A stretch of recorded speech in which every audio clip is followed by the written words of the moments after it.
இரும்பும் போது தும்பும் போதெல்லாம் urine leakage ஆகுதா? இதுக்கு பேரு ஸ்ட்ரெஸ் யூரினரி இன்கான்டினன்ஸ். இப்ப நான் சொல்ற எக்ஸசைஸை கவனமா பாருங்க. நார்மலா யூரின் அர்ஜென்ட்டா வரப்போ நம்ம எப்படி ஹோல்ட் பண்ணுவோமோ அது மாதிரி நம்ம ஹோல்ட் பண்ண போறோம். வாலண்டியரா ஹோல்ட் பண்ண போறோம். எப்போ இது மாதிரி ஹோல்ட் பண்ணும் அப்படின்னு பார்த்தோம்னா, உங்களுக்கு இரும்பல் வரத்துக்கு முன்னாடி, தும்பல் வரத்துக்கு முன்னாடி ஒரு செகண்ட் 2 செகண்ட் முன்னாடி நமக்கு ஒரு சென்சேஷன் தெரியும். நம்ம இப்ப இரும்ப போறோம், தும்ப போறோம் அப்படின்ட்டு. அந்த சென்சேஷன் தெரியும் போது நீங்க என்ன பண்ணணும்னா, யூரின் ஃப்ளோவை ஹோல்ட் பண்ற மாதிரி நீங்களாவே ஹோல்ட் பண்ணி புடிச்சு வச்சுக்கணும். புடிச்சு வச்சுட்டு அதுக்கப்புறமா நீங்க இரும்ப போறீங்க, தும்ப போறீங்க. அதெல்லாம் முடிச்சதுக்கு அப்புறமா அகைன் நீங்க வந்துட்டு ரிலீஸ் பண்ண போறீங்க. இதை ஒரு கான்சியஸா ஞாபகம் வச்சுட்டு இது ஒரு பிராக்டிஸா வச்சுக்கோங்க. பட் இதுக்காக நம்ம வந்துட்டு எப்ப இரும்பல் வருமோ வெயிட் பண்ண முடியாது. இது ஒரு பிராக்டிஸா நீங்க ரெகுலரா எக்ஸசைஸா ஃபாலோ பண்ண போறீங்க.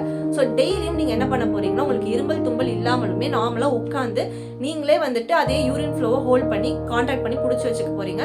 புடிச்சு வச்சுட்டு அப்படின்னு நீங்களாவே இரும்பி பார்க்க போறீங்க. இரும்பிட்டு அதுக்கப்புறம் நீங்களே ரிலீஸ் பண்ண போறீங்க. இது ஒரு எக்ஸசைஸா நீங்க பண்ண போறீங்க.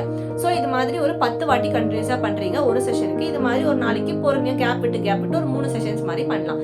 அடுத்தடுத்த வீடியோஸ்ல வேற எக்ஸசைசஸ்லாம் நான் போஸ்ட் பண்றேன். It's me Harini R S physiotherapist.